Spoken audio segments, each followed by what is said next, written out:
नमस्कार दोस्तों, आज हम हैं दिनेशपुर में। आपसे मिलवाने जा रहे हैं पूर्व विधायक प्रेमानंद महाजन से। 2 बार के विधायक रहे प्रेमानंद महाजन बंगाली समुदाय के और वंचित समुदाय के एक जाने पहचाने नेता हैं। आज हम इनसे बात करने वाले हैं कि 20 तारीख को रुद्रपुर शहर में ये इनका प्रोग्राम है भारी इकट्ठ करने का, उसकी क्या वजह है। सबसे पहले मैं आपको स्वागत करता हूँ जनता टीवी में। तो प्रेमानंद जी, इसका आप जो 20 तारीख को करने वाले हैं, इसके पीछे क्या वजह है कि आपको इतना बड़ा शक्ति प्रदर्शन एक अपनी दिखानी पड़ रही है, ताकत बंगाली समुदाय की और एकता दिखानी पड़ रही है? देखिए, अभी जो गैरसैंण में विधानसभा चली, उत्तराखंड के जो विधानसभा में जो अधिवेशन हुआ, आपके 22 तारीख की बात है।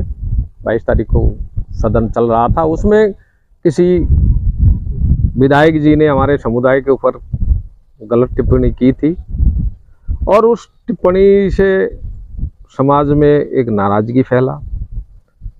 और चूंकि हम लोगों का मांग है, हम लोग यहाँ जो उधम सिंह नगर में, उत्तराखंड के जो उधम सिंह नगर में जो हमारी जो जनसंख्या दिनेशपुर, शक्ति फार्म में तो है ही, रुद्रपुर में है ही, मगर मैं आपको बता दूं कि ये यदि हम विधानसभा की बात करें तो गदरपुर विधानसभा, रुद्रपुर विधानसभा, किच्छा विधानसभा, उसके बाद सिद्धारगंज विधानसभा, उसके बाद नानकमत्ता, आपके खटीमा विधानसभा, इन प्रत्येक विधानसभाओं में कुछ ना कुछ हमारे लोग एक भारी संख्या में रहते हैं, समुदाय के लोग रहते हैं। जी। तो अब बात ये है, तो यदि गलत बात वो भी एससी के बारे में उन्होंने किया था, और एससी के विषय में मैं आपको जानकारी देना चाहता हूं आपके माध्यम से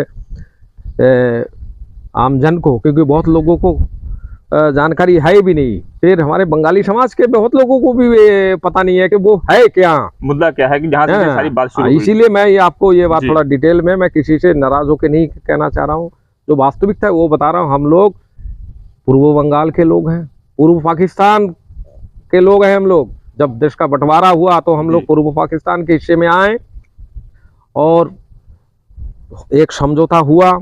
भारत सरकार ने आह्वान किया तत्कालीन कि जो भारत आना चाहते हैं वो आ जाएं, तो हम लोग आए। फिर हमको आह्वान करके यहाँ उस तत्कालीन चीफ मिनिस्टर माननीय गोविंद वल्लभ पंत जी, उन्होंने आह्वान किया, तब हमारे लोग आए यहाँ पे। कोई हम लोग जबरदस्ती नहीं घुसे आए। अब रही बात, हम लोग हैं क्या, जातिगत आधार पर भारतवर्ष के जो जातियों की लिस्ट में हम लोगों का क्या स्थान है? स्थान क्या है? हाँ, तो मैं आप लोगों को बता दूं, हम लोग पूर्व बंगाल, पश्चिम बंगाल में तफसीली जाति में आते हैं। तफसीली जाति किसको कहते हैं?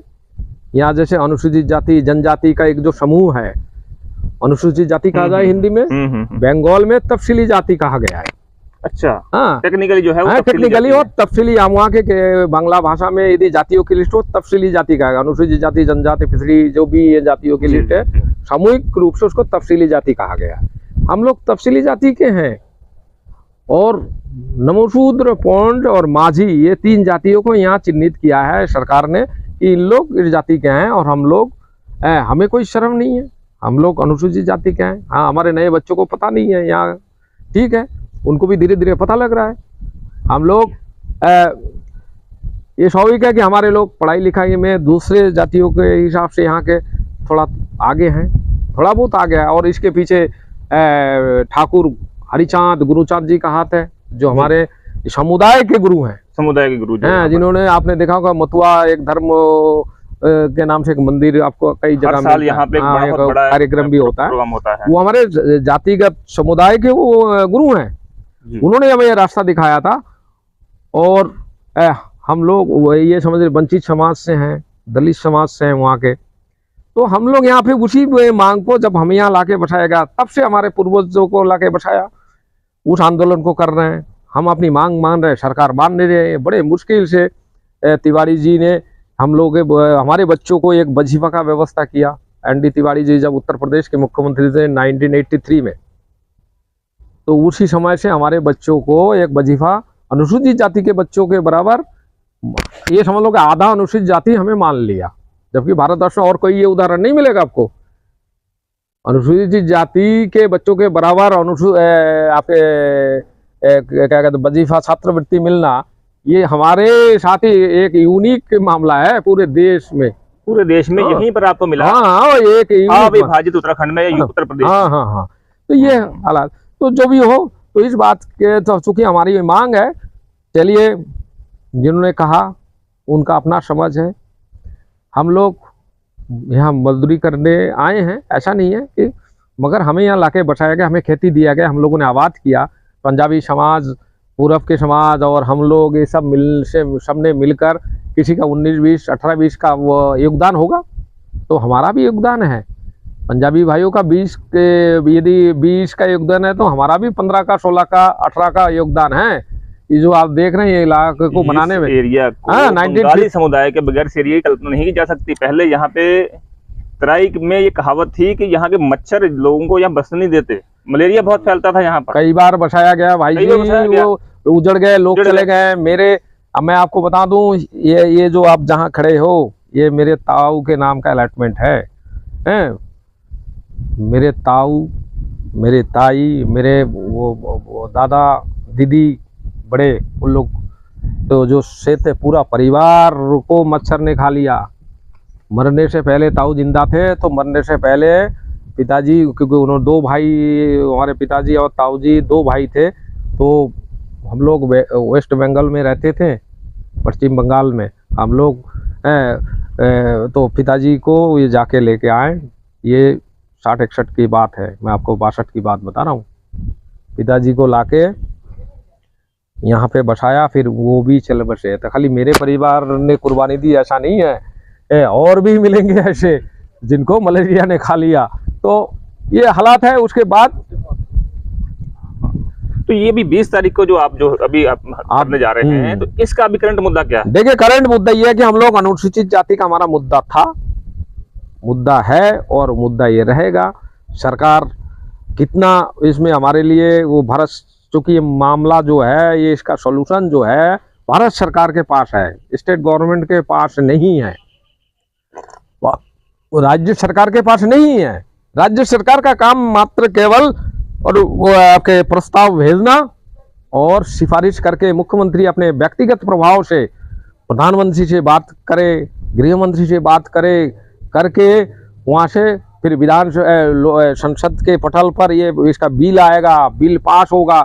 ये बहुत झमेले हैं भाई साहब। ये कोई सीधा जो पहले भी आंदोलन हुआ था नमशूद्र जाति और पौंड माझी जाति को अनुसूचित जाति में दर्ज करने का, ये उसी से मिलता जुलता मसला है। उसी से मिलता जुलता नहीं है। हमारी आज के तारीख में जो हमने जो हमारी जो मांग है, एक तो हमारा नंबर 1 का मांग हमारा अनुसूचित जाति के हम लोग हैं, और हम नया अनुसूचित जाति में शामिल नहीं हो रहे हैं।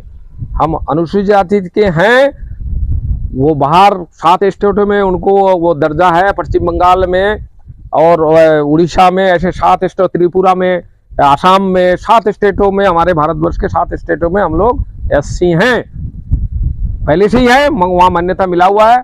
यहाँ पे नहीं है तो हम लोग उसको पूर्ण रूप से हम अनुसूचित जाति होना अभी अर्ध हैं। तो अनुसूचित जाति के साथ साथ बांग्ला भाषा का मांग है, क्योंकि संविधान ने हमारा जो संविधान है वो हमें अधिकार देता है जो कि हम अपने मातृभाषा का पठन पाठन कर सके। तो इस अभी जो अभी हाल में उन्होंने बयान दिया मुन्ना सिंह चौहान जी ने, ये उससे संबंधित है, उसी चीज मुद्दे से, उसको आप किस रूप में देखते हैं? और भाई साहब देखिए, मैं तो क्या कहूँ, मैंने नहीं, चौहान साहब के बारे में मैं बिल्कुल कोई गलत नहीं बोलता, ना मैं कहीं बोला हूँ। उनको तो मैं थैंक यू कहता हूँ, धन्यवाद देता हूँ कि उन्होंने हमारे समाज को जगाया। हम अपने काम को कर रहे हैं। हम माननीय मुख्यमंत्री से उस दिन जो हमारा ये 3-4 सूत्रों में मांग पत्र है, एक तो अनुसूचित जाति का दर्जा है ही, उसके साथ बांग्ला भाषा, यहाँ हमारे यहाँ जो माननीय अरविंद पांडे जी जो हमारे गदरपुर के विधायक जी हैं, ये शिक्षा मंत्री थे पिछले कार्यकाल में, तो उन्होंने शायद एक प्रस्ताव पास भी कर रखा है। आप उसमें तो वो मातृभाषा के लिए, क्योंकि उसमें प्राइमरी से पढ़ाया जाए, ये हमारा मांग है। तो उसके लिए आप एक तो टीचर चाहिए, टीचरों की भर्ती हो। अभी आप की लोगों की आपने क्या समस्याएं आइडेंटिफाई की हैं बंगाली समुदाय की, अभी जो आपको लगता है कि इनके ऊपर कार्रवाई होने की जरूरत है या पुरानी मांगे हैं उनके ऊपर क्या क्या समस्या है? मैं देखिए समस्या, ये देखिए इस समय देखो समस्या तो है ही, सड़क बिजली पानी की बात तो है ही, वो सबके साथ है। वो लड़ाई हम लोग पॉलिटिकली लड़ रहे हैं, वो समाज का जो मांग है, समाज का मांग है अनुसूचित जाति का दर्जा, बांग्ला भाषा की बात है। हमारे बंगाली समाज के बच्चों के लिए माननीय हरीश रावत जी ने, जो पहले तिवारी जी ने किया था, 1 करोड़ का जो संत केसर सिंह के नाम से एक स्पेशल फंड का एक कोष बनाया था जिसके ब्याज के पैसे बढ़ते थे। माननीय हरीश रावत जी के मुख्यमंत्री काल में उसको 2 करोड़ रुपए कर दिया गया है बंगालियों के, और उसका नाम रखा गया गुरुचरण ठाकुर स्मृति कोष। उसके 2 लाख के जो पैसे हैं बंगाली समाज के बच्चों के जो हायर एजुकेशन के लिए है 2 करोड़ का, तो जो उसके जो 2 करोड़ का जो ब्याज होगा साल में, वो बंगाली समाज के बच्चों के हायर एजुकेशन में के बच्चों को जो वो मदद मांगेंगे, कमेटी बनी, कमेटी के सामने अपना वो एप्लीकेशन देंगे, बायोडाटा पेश करेंगे, तो मांग करेंगे, तब वहाँ कुल मिला के पास होकर उनको मिलेगा, जिससे उनकी एक मदद होगी। उसके अलावा जो हमारा वो अभी अनुसूचित जाति के जो बच्चों को हमारे बंगाली समाज के जो तिवारी जी ने जो दिया है 1983 में, वो भी बंद है। दूसरे अनुसूचित जाति के बच्चों जो रेगुलर अनुसूचित जाति के जो लाभ ले रहे हैं, अनुसूचित जाति, पिछड़ी जाति और जनजाति के लोगों को, उनको तो नहीं मिल रहा है, उसके साथ हमें भी तो नहीं मिल रहा है। तो ये सारी यही 3 मांगे हमारी है, मेनली ये समाज के तरफ से मांग है, और इसका हम लोग इसके लिए लड़ रहे हैं, तैयारी कर रहे हैं। 20 तारीख के लिए अभी आप लोग यदि ये समझ ले 15-20 मिनट लेट आते तो मैं कहीं किसी गांव में आपको मुझे ढूंढना पड़ता। इसके साथ आपकी और आगे की रणनीति क्या रहने वाली है? 20 तारीख का प्रदर्शन है आपका, आप इसको कहां तक लेके जाने वाले हैं इस लड़ाई को? देखिए समाज तो पहले से ही लड़ रहा है। 2001 में यही 20 सितंबर को एक हम लोगों ने रुद्रपुर में गांधी मैदान में हम लोग एकत्र हुए थे, एक हुंकार भरी थी, तो उसमें 2 लाख से ऊपर के लोग थे।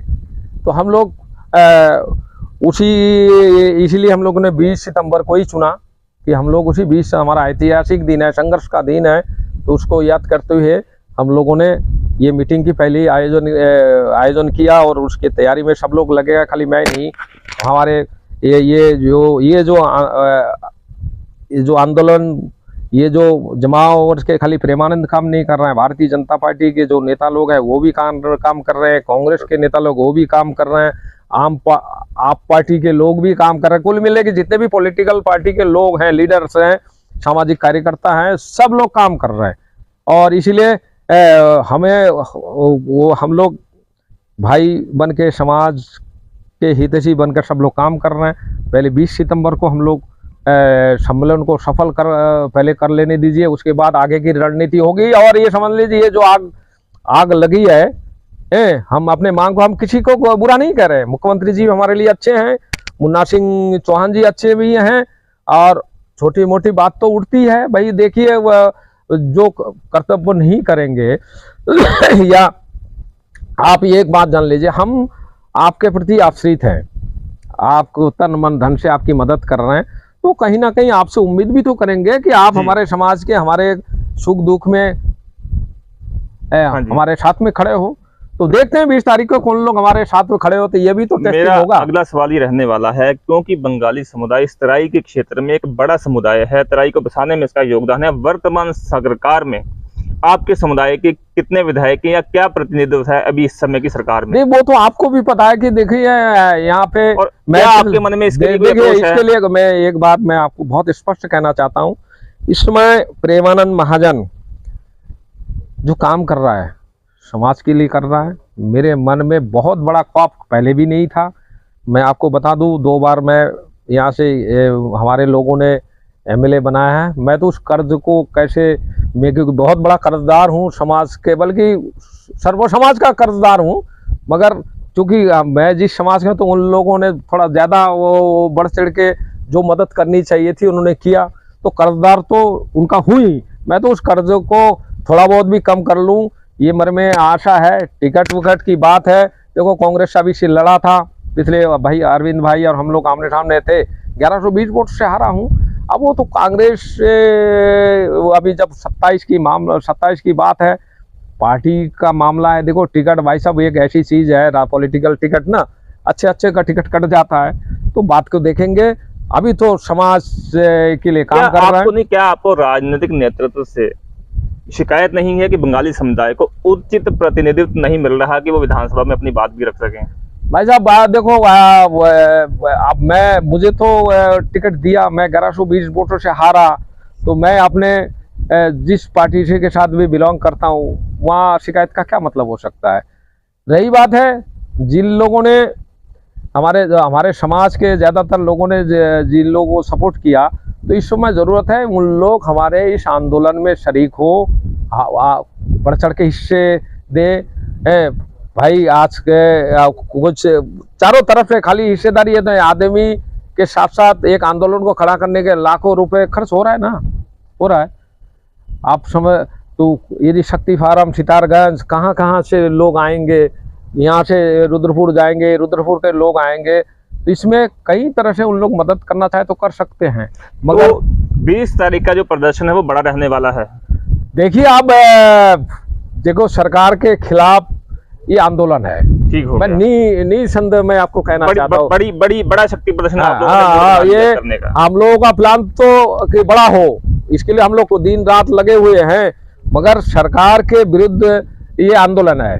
हम मांग तो सरकार से कर रहे हैं ना। अब ठीक है, हम सरकार मुख्यमंत्री जी को किसी को हम गाली नहीं देंगे, ये मैं आपको बता दूं।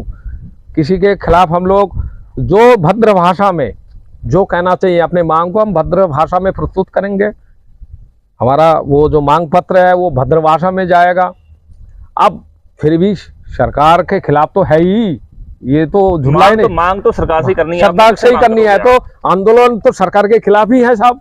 तो ऐसे में सरकार कहां तक इस आंदोलन को सफल होने देती है, ये तो अभी भविष्य के गर्भ में है। 20 तारीख के बाद ही, वो 20 तारीख को आप लोगों को पता लग जाएगा, क्योंकि हो ही रहा है। दोस्तों अभी तक हम थे प्रेमानंद महाजन जी के साथ। 20 तारीख के आंदोलन में ये बड़ा आंदोलन करने वाले हैं सारा सब बंगाली समुदाय मिलकर, और ये देखने वाली बात होगी कि ये इस आंदोलन को कितना सफल कर पाते हैं, क्योंकि इसी से ही आगे की रणनीति तय होगी। बंगाली समुदाय को कितना प्रतिनिधित्व मिलने वाला है, चाहे वो बीजेपी की गवर्नमेंट हो, चाहे कांग्रेस की गवर्नमेंट हो, या कोई भी और राजनीतिक पार्टी, ये एक बड़ा सवाल रहेगा। आम जनता की इस सम्मेलन पर आंखें भी रहेंगी। तो अभी तक के लिए शुक्रिया दोस्तों, फिर मिलेंगे, धन्यवाद, नमस्कार।